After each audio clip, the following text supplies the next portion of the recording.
Et bonjour à tous, ravi de vous retrouver pour l'émission du jeudi 25 mai 2023. On se retrouve avec une map dans le rouge. On a quelques résistants comme Lido, Axie Infinity, XMR Monero, Sandbox et globalement ce top 100 qui sinon est en recul jusqu'à moins 28% pour le PLS et moins 26% pour PLSX. Donc un recul en moyenne entre moins 1 à moins 5%. Il y a pas mal de moins 5% du côté de Immutable X, JMX, Neo, PP qui continue également de reculer, tandis que ce top 25 est effectivement sur la pente glissante avec Bitcoin qui était à 27 800 quand nous nous sommes quittés il y a 48 heures et désormais autour de 26 200 en net recul. Donc on va voir dans un instant qu'on est malgré tout toujours sur un support, mais petit à petit on commence un peu à avoir à nouveau la goutte au front. Et surtout, est-ce que ça serait pas avant-coureur d'un mouvement un peu plus marqué du côté des États-Unis avec à nouveau l'hésitation du SP500 sur les fameux 4200 points qui ont bel et bien fait leur rejet. On a Ether qui repasse sous les 1800 $, à moins de 62, et ensuite le top 25 qui est toujours clôturé avec, comme vous le voyez, entre moins 1 à moins 3, moins 4 avec Internet Computer, ICP et le Filecoin. Le support ici qui a été cassé, donc c'était la petite contraction en triangle rectangle ascendant. Donc on avait l'espoir ici de franchir les 27 500 qui nous auraient conduit peut-être entre 28,2 et au grand maximum jusqu'aux 29 000 $. Pour l'instant, on casse à la baisse et on revient visiter le point bas des 26. Donc on va voir comment ça va pouvoir tenir. Est-ce que nous sommes désormais de nouveau dans un micro-range avec toujours cette continuité qui pour l'instant a l'air de donner raison à ceux qui voyaient une grande épaule, tête-épaule inversée. En tout cas, les 25 000 sont toujours sur la table tant qu'on a les vendeurs comme ça qui arrivent à pousser systématiquement. Tandis que pour les acheteurs, ça se passerait plutôt au-dessus de 28, 29, voire de 30 000 $ comme vous l'aurez compris. Le Crypto Fear and Greed 51 sur la neutralité ce matin. Et les ordres de marché, difficile à dire puisqu'il n'y en a pas énormément. C'est surtout du côté des acheteurs. Ça se bataille encore du côté de Coinbase, mais globalement, il n'y a pas grand-chose à exploiter de ce côté-là. En tout cas, au niveau de la map de liquidité, 26 230, on est effectivement pas très loin de venir balayer toute la zone des 25 000. Donc peut-être qu'il va falloir la toucher pour avoir une vraie réaction par la suite des acheteurs. En tout cas, sur ce mois de mai, on a les vendeurs qui ont bien défendu leur beefsteak et qui petit à petit, on va dire élan après élan, arrivent à faire baisser le cours en direction effectivement des supports un peu plus importants. Nvidia qui se paie le luxe de pousser plus 15% en clôture suite à leurs excellents résultats et un nouvel ATH dans la foulée. Donc on n'est pas sur la folie 2020-2021 pour le SP500, mais il y a eu de très très beaux dossiers, de très gros rattrapages, que ça soit du côté de Google, Microsoft, Amazon, Netflix, Nvidia, voilà tous les principaux dont on a parlé de temps en temps sur la chaîne. Et il y avait, comme vous pouvez le constater, de jolies performances à prendre même en 2023. La Chine qui lance un métaverse qui est backé directement par le gouvernement. Donc j'ai vu passer aussi qu'il y avait eu un spot télévisé. J'ai pas trop creusé de ce côté-là, mais globalement il y a toujours quelque chose qui est en train de se passer sur toute la partie asiatique quant aux crypto-monnaies. Alors est-ce que c'est une simple hype due à l'arrivée de leur propre banque centrale de monnaie numérique? Je ne sais pas, mais il y a quelque chose qui est en cours et depuis plusieurs mois désormais, dont ce fameux rallye haussier depuis début 2023 qui pourrait effectivement, on l'a vu sur les sessions asiatiques nocturnes pour nous qui sommes en zone euro la plupart du temps, on a vu effectivement pas mal de mouvements positifs lors des sessions nocturnes qui sont en général lors d'ouverture des bourses asiatiques. Avec une folded, les bitcoins en moyenne, les monthly returns, donc en gros les mois où ça a été le plus profitable ou non, entre 2011 à 2022 en vert cyan et en bleu foncé, vous avez tout simplement l'année 2023. Donc on a attaqué janvier sur les chapeaux de roue, un mois de février temporisé, un mois de mars plutôt exceptionnel aussi, tandis que avril ça s'est calmé et mai pour l'instant je pense qu'on risque de passer dans le négatif. À voir, hein, il reste une petite semaine, tandis que l'été vous voyez que c'est mou. Septembre sur les 11 années précédentes c'était plutôt négatif et l'automne avec novembre qui s'est avéré en général, là aussi ça reste de la statistique extrêmement positif pour le marché crypto, si ce n'est que quand on est en sortie de bear market en général la fin d'année aussi a tendance à être un peu voilà, compliquée. Axel Kibar qui nous disait que le SP500 donc échoue à nouveau sur les 4200, c'est ce que je vous disais, aller chercher pourquoi pas les 4003, faire une fausse sortie et derrière on se reprend les pieds dans le tapis. Ça n'empêche pas d'avoir des Nvidia et tout ce qui va bien qui nous font des performances extraordinaires, mais globalement on est toujours en mode au niveau du marché US comme si on marchait sur des œufs et comme si d'un seul coup lors d'un duel de cow-boy c'est au premier qui tire et au premier qui récupérera ses billes qui derrière déclenchera la réaction en chaîne. Donc je sais pas du tout ce que ça pourrait donner autour de l'automne fin d'année 2023, mais il y a quelque chose qui est en train de mijoter du côté du marché américain qui me rend voilà, assez frileux comme je l'ai dit un bon nombre de fois ces dernières semaines. Avec Checkmate qui comparait donc le ratio du Bitcoin qui en gros donne un prix où les gens ne sont plus prompts à le dépenser, que ça soit pour ceux qui sont un peu en gain ou comme pour ceux qui sont un peu en perte. Et donc on aurait cet état de fait autour de cette zone des 26-27 000 $, puisque vous vous doutez bien que ceux qui ont acheté entre 15 et 20 000 sont en positif actuellement entre 25 et 30, tandis que ceux qui ont acheté plus haut que les 26-27 000 sont encore un peu en négatif et voilà. C'est vrai que ce genre de data et tout ce qui est exploitable on-chain, c'est quand même quelque chose de là aussi assez extraordinaire, puisque en 2017 par exemple, on n'avait pas toutes ces datas et on pouvait s'appuyer essentiellement que sur les news et l'analyse technique.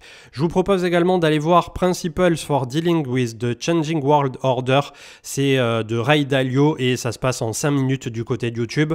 Ça vous permettra de voir comment se composent et décomposent les très grands cycles et notamment les montées des grandes puissances au niveau étatique et les États-Unis, la Chine, etc. Donc vraiment très très intéressant. Je vous invite aussi pour ceux qui ont un peu de temps à consulter comment fonctionne la machine économique, toujours de Ray Dalio. Ça a été traduit en français. Là, celle de 5 minutes est en anglais, mais vous avez les sous-titres, donc je pense que vous pouvez vous en sortir. On a la rejection donc des 27 350 dont nous parlait toujours Axel Kibar. Donc pour l'instant, c'est les 25 000 qui sont sur la table, tandis que Guillaume Simonin nous faisait un excellent trade sur le fonds de garantie et que devient l'épargne en cas de faillite, donc avec tout ce qui peut assurer et à quelle hauteur les fonds des particuliers, sachant qu'à ce jour, avec le système de réserve fractionnaire tel qu'on l'a en Europe et partout dans le monde, j'ai envie de dire, on ne pourrait garantir les fameux 100 000 ou 50 000 que certains veulent bien garantir. Vous vous doutez bien que dans le monde bancaire dans lequel on évolue actuellement, même 10 000 peut-être par personne serait totalement utopique si d'un seul coup tout le monde voulait retirer ses billes des banques en une seule fois. On a Watcher Guru donc qui faisait la news par rapport à Hong Kong qui va autoriser les retail à avoir tout simplement une licence de crypto exchange pour y participer directement et ça sera à compter du 1er juin. Donc peut-être que là on laisse un peu les vendeurs accumuler des shorts et que le 1er juin, bizarrement un peu avant ou un peu après, on aura un short squeeze d'anthologie. Ça pourrait être sur la table, mais pour l'instant, voilà, je préfère être là aussi super précautionneux sur ce qui pourrait arriver ensuite. En tout cas pour le court terme, puisque au long terme, comme vous le savez, moi ma target c'est printemps 2024 halving, automne 2024 nouveau président des États-Unis et peut-être 2025 enfin la libération. Donc voilà, on a quand même un peu de temps devant nous. On finit avec Goku, 2 personnes accusées par la SEC d'avoir mis en place un système frauduleux de minage de crypto d'une valeur de 18 millions. On fait valoir devant le tribunal que la SEC n'avait aucune autorité sur les actifs numériques. Donc complètement fou en ce moment, il y a pas mal de gens qui montent au créneau, que ce soit les Coinbase, les autres crypto-bourses, les parfois startups de mining qui n'ont pas pu avoir tout simplement d'un point de vue du cadre régulatoire et réglementaire aux États-Unis un son de cloche clair, net et précis et qui les mettent au tribunal pour leur dire vous nous dites pas la bonne manière de fonctionner, donc maintenant plutôt que de nous taper dessus, nous aussi on va tenter de se défendre et c'est ce qui est en cours aux États-Unis, c'est complètement fou. En tout cas au niveau de l'analyse technique, 1066 milliards, on est en train de travailler la moyenne mobile 20 hebdomadaire avec le support qui est juste en dessous des 1034, la moyenne mobile 50 autour de 965 et le volume profile un peu plus important autour de 942. On est en train là aussi de travailler la zone médiane de RSI, donc si jamais on a une baisse un peu plus importante, eh bien laissez la baisse se terminer et ça permet comme d'habitude d'avoir voilà, un peu plus de réaccumulation au long terme, en tout cas pour ceux qui appliquent la technique du DCA, de lisser l'investissement au travers du temps. On a le momentum MACD qui est en train de croiser à la baisse en hebdomadaire, mais en journalier on est plutôt en mode on navigue à l'œil et on voit que la volatilité est tout simplement en train de se tasser, on a un certain désintérêt. Ceci étant, quand on a la volatilité comme ça qui se tasse à ce point, en général c'est assez avant-coureur d'un mouvement un peu plus impulsif, donc c'est de ça dont je me méfie à court terme, qu'on ne se retrouve pas en 2 secondes à nettoyer la zone des 22-24 000, tout le monde qui panique de nouveau et vous connaissez la musique, le marché crypto aime bien se faire peur. On a le crypto total 557 des alts ce coup-ci qui est lui aussi sur un gros support. Donc on est sous les 595 à 600 milliards.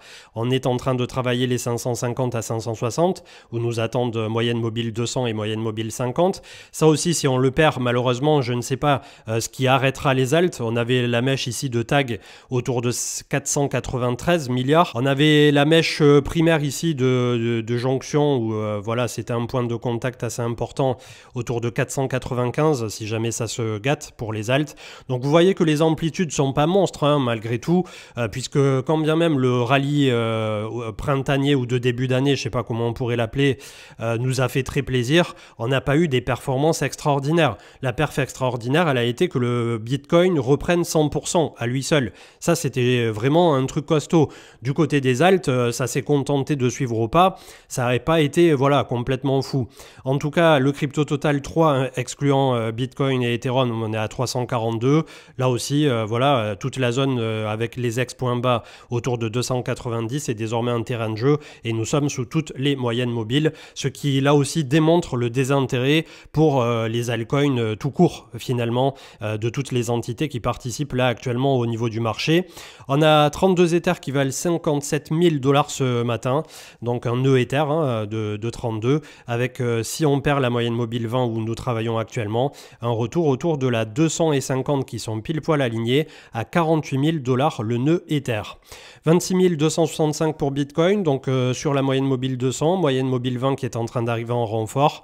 Si jamais on perd la zone des 25 000, on va quasi en ligne droite à mon avis autour de la moyenne mobile 50 qui se trouve autour de 22 000. On a un bon renfoncement du volume profile autour de 24 et surtout nous sommes en train de travailler le RSI médian hebdomadaire tandis que le MACD est en train là aussi de nous dire perte de momentum voire croisement baissier, donc il va falloir un peu encore serrer les fesses. Le SP500 qui s'est fait rejeter manu militari de sa moyenne mobile 100 et des 4200 points, donc ça ne passe définitivement pas tandis que le momentum aussi est en train de faiblir, donc peut-être qu'on va revoir la moyenne mobile 200 hein, à terme du côté du SP500 qui se trouve autour de 3800 points. Ça permettrait là aussi de construire un range et pourquoi pas de prendre un peu plus d'ampleur par la suite, sachant qu'on a toujours ce nuage, cette épée de Damoclès pour l'automne fin d'année, sur le moment où la Fed va pivoter, va dire on arrête la hausse des taux, on voit pour le après, si jamais tout est clean de notre côté. Et historiquement parlant, au niveau des statistiques, depuis plus d'une centaine d'années,